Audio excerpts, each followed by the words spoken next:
September the 1st, 1939. German troops thrust deep into Poland to win a swift and absolute victory. Barely 20 years earlier, their forefathers had also been on the march, but back into their homeland as a defeated army. In November 1918, after 4 years of World War I, Germany's Emperor, Kaiser Wilhelm II, had been forced to abdicate. His armies were being ground down by a remorseless offensive by British, French, and US troops. His people faced starvation. But already, a dangerous myth was taking root. The German generals and troops claimed that they hadn't been defeated in battle, but betrayed by their own cowardly politicians. Even so, at 11 in the morning on November the 11th, 1918, the 11th hour of the 11th day of the 11th month, World War I came to an end.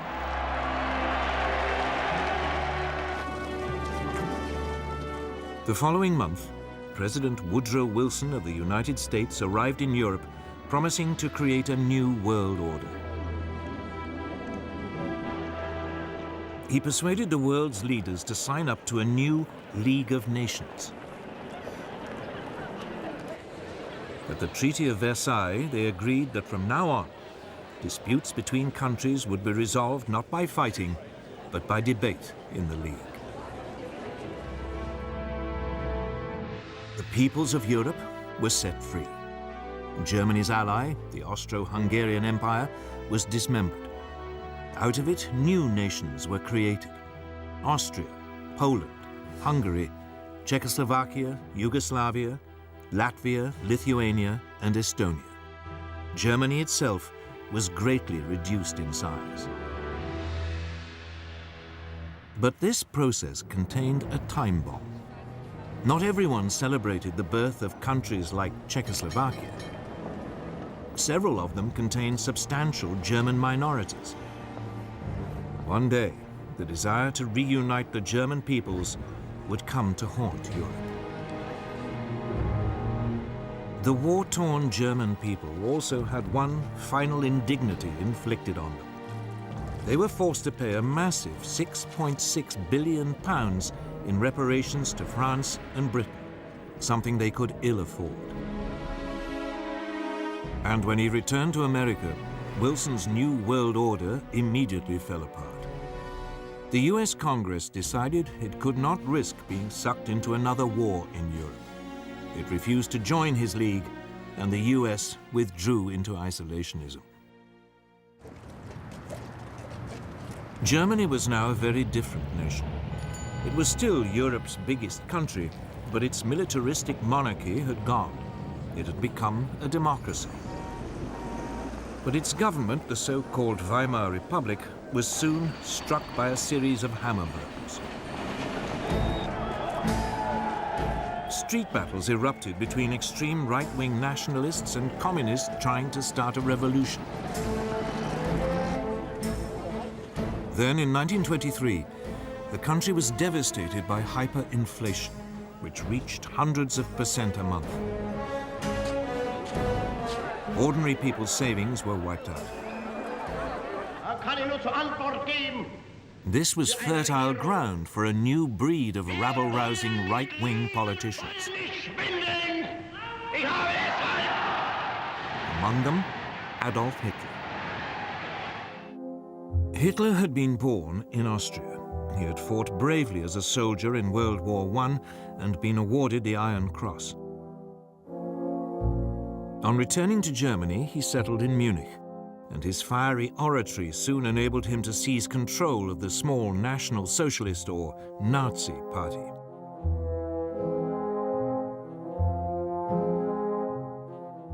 In October 1923, Hitler and his henchmen attempted an armed coup against the Weimar government. It failed, and he was sentenced to 9 months. In prison, he wrote a book, Mein Kampf, My Struggle, in which he blamed Germany's ills on the Jews and demanded that it rebuild its strength and seek new territories in the East. On his release, he set about building the Nazis into a proper, disciplined political party. From now on, he would use the democratic system to achieve power.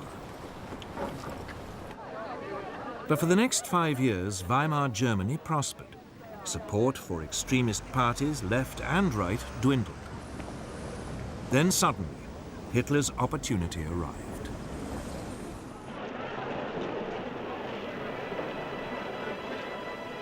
In October 1929, the US stock market crashed. Billions of dollars were lost, and an economic depression swept across the world. Unemployment in Germany soared to over 6 million. Only extremist politicians seemed to offer a solution.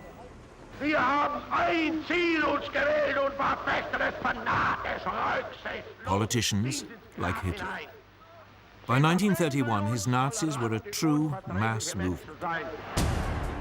And they had their own brown-shirted thugs, the SA stormtroops, who numbered almost 3 million. In the 1932 elections, the Nazis became the largest party in Germany's parliament, the Reichstag. But Hitler refused to join a coalition, leaving parliament paralyzed. To break the impasse, President Hindenburg made him chancellor in January 1933, head of the government.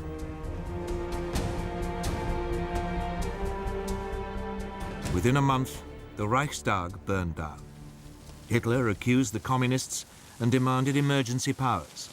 He then used them to ban all other political parties. In August 1934, President Hindenburg died. Hitler declared himself president.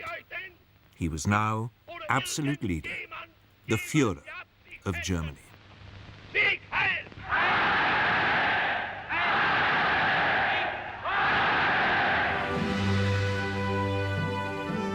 At first, there was little sign of what was to come. For the next 3 years, the Führer concentrated on rebuilding Germany's economy. He spent millions on public works, including the 5,000-mile Autobahn system, to soak up the unemployed. But in secret, Hitler was also spending lavishly on a huge rearmament program. Under the Versailles Treaty, the German army had been limited to 100,000 men.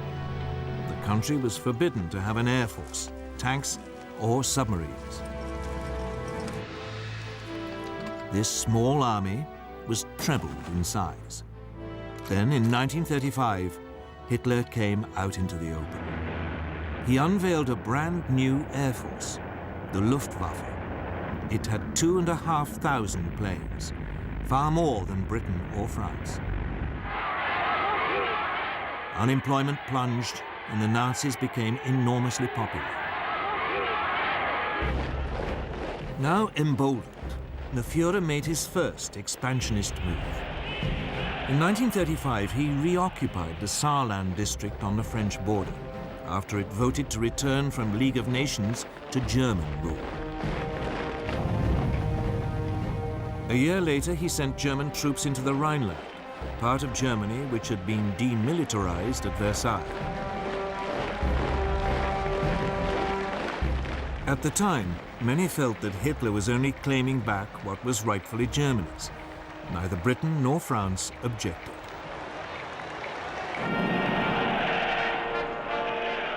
When Berlin hosted the 1936 Olympic Games, the Nazis were seen by many as firm but fair. A government which was restoring the nation's pride and which didn't threaten anyone. Of course, there were signs. The 1935 Nuremberg laws forbade Jews to marry true Aryan Germans and deprived them of their citizenship. But when the first threats came to world peace, they didn't come from Hitler at all, but from somewhere else entirely.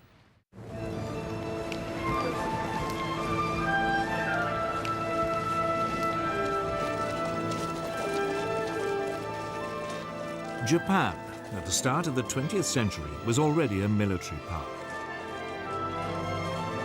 It had defeated Russia in a war in 1905, and it had fought alongside the Allies in World War I.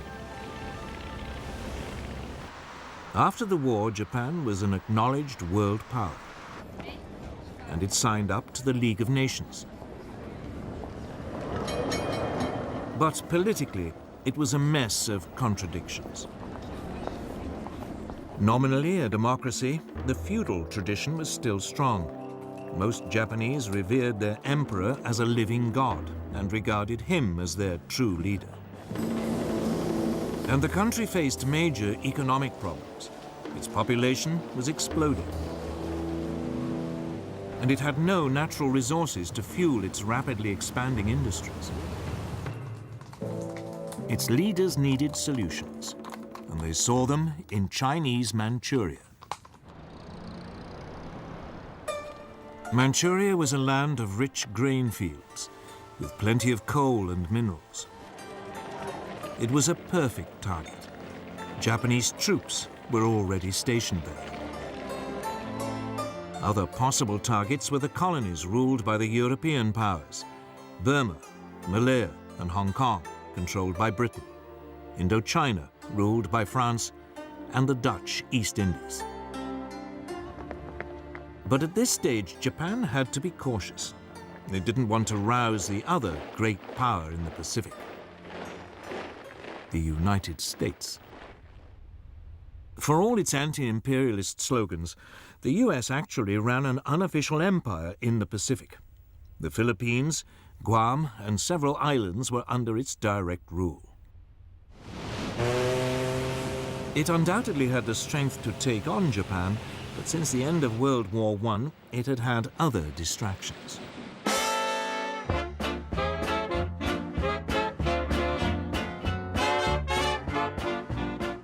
This was America's Jazz Age.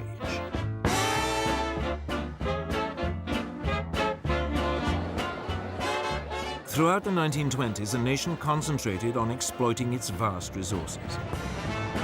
It was an economic boom that seemed without end. Fortunes were made both in industry and the stock markets. America seemed lost to the increasing pursuit of pleasure. With distractions like these, Japan's growing pains in the Pacific seemed very far away. America had slashed its army after World War I and agreed a naval reduction treaty with Britain, France, and Japan. This, in effect, handed naval superiority in the Pacific to the Japanese. And then came the Great Depression.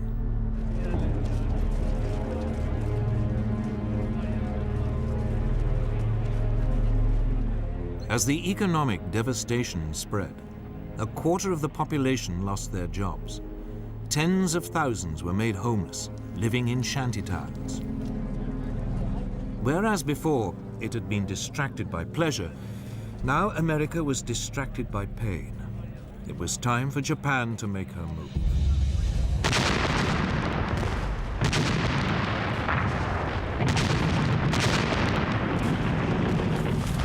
In 1931, without even informing their own elected government, the Japanese forces in Manchuria seized the capital Mukden and then overran the rest of the territory. A puppet state, Manchukuo, was proclaimed under a puppet ruler. Henry Puyi, the last emperor of China, who had been deposed in 1911, was dragged out of retirement.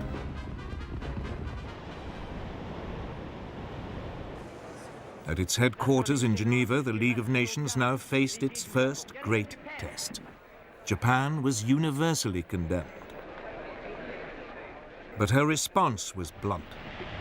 Japan, however, finds it impossible to accept the report adopted by the Assembly. The Japanese then just walked out, and the League suddenly realized there was nothing it could do about Manchuria.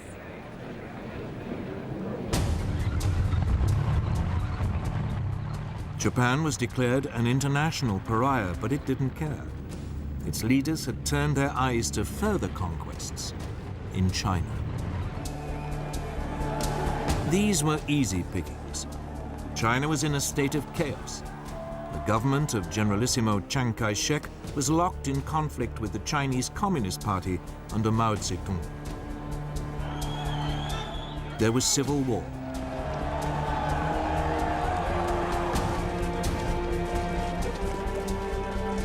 In 1936, as a precursor to invasion, the Japanese signed a pact with Hitler. The aim was to guard against any attack by Soviet Russia were it to move on China. Then in July 1937, the Japanese provoked an incident with Chinese troops and invaded.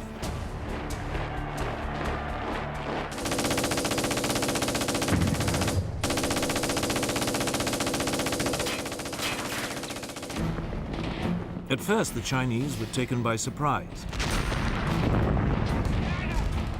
But they soon fought back fiercely, the communists even joining the Kuomintang in a united front. The Japanese responded with amphibious landings. And by the end of 1937, they had overrun much of northern China and the coast.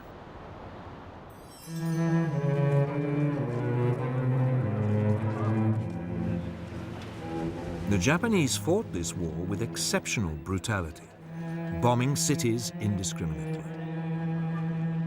Westerners living in the commercial center, the port of Shanghai, were now evacuated. The city was then besieged for 3 months.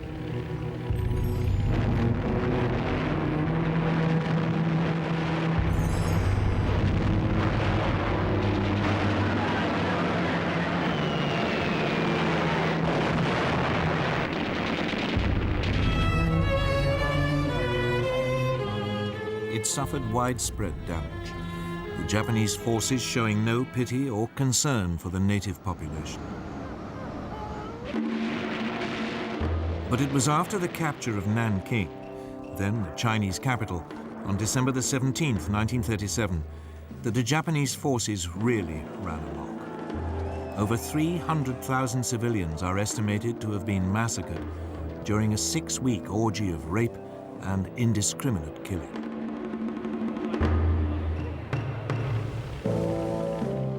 The Japanese even attacked British and US warships which had been sent to protect their shipping and trade. The worst incident came on December the 12th, 1937. The American gunboat Panay was sunk by Japanese bombers.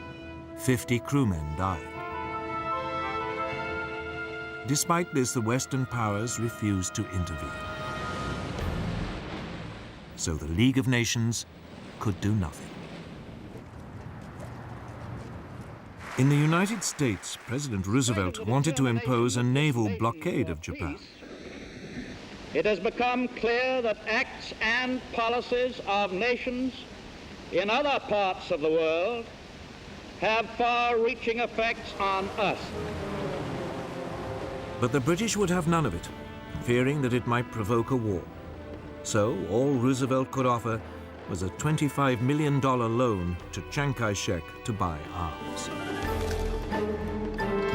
Even though the communists were now fighting alongside the Kuomintang, the Soviet Union did little to help either. Its only involvement was a series of clashes along its own border with Manchuria. But China itself received nothing. Instead, it had to fight on alone. During 1938, the Japanese overran Canton and pushed the Chinese forces deeper into the west of the country. All the rhetoric of the League of Nations, all those promises to stop international aggression had come to nothing. And by now, the Western powers were facing aggression much closer to home. Deve cristallizzare una posizione di potente ingiustizia. Sangue, principi che sorgono e che nascono, e i principi che declinano, la vittoria è per noi, per i primi. Today, It is easy to laugh at Benito Mussolini, the fascist dictator of Italy. All that posturing seems faintly ridiculous now, but it didn't seem that way in 1922. Back then, Italy had seemed to be on the edge of anarchy. The country was riven by strikes and land seizures. The democratic government, just as in Germany, seemed powerless in the face of such unrest. So Benito Mussolini, a war veteran and a journalist, decided to take a stand. He organized a right-wing nationalist party, the Fascists. With the country paralyzed by a general strike in August 1922, Mussolini ordered his followers to march on Rome. Fearing a civil war, Italy's king, Victor Emmanuel, asked him to form a government. Si realizzassero le premesse necessarie e sufficienti per una collaborazione delle quattro grandi potenze occidentali, Mussolini swiftly stamped out any political opposition and assumed dictatorial powers. deve cristallizzare una posizione di potente ingiustizia. By 1928, his position seemed secure. Parliament was appointed rather than elected, and all power was firmly in the hands of the fascist Grand Council.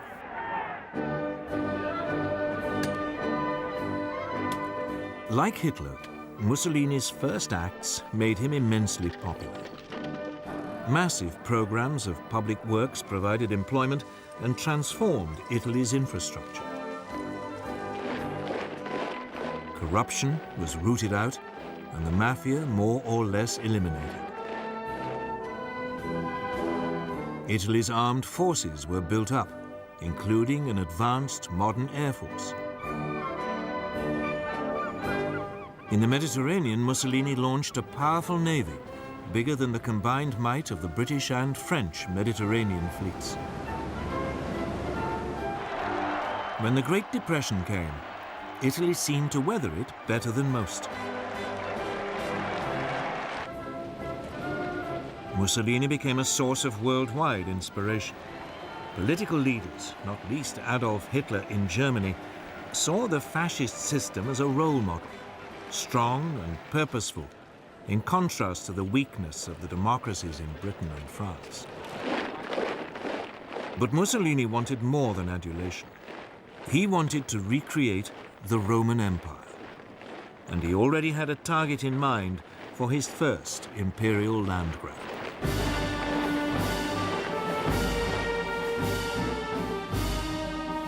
His target was Abyssinia, today's Ethiopia.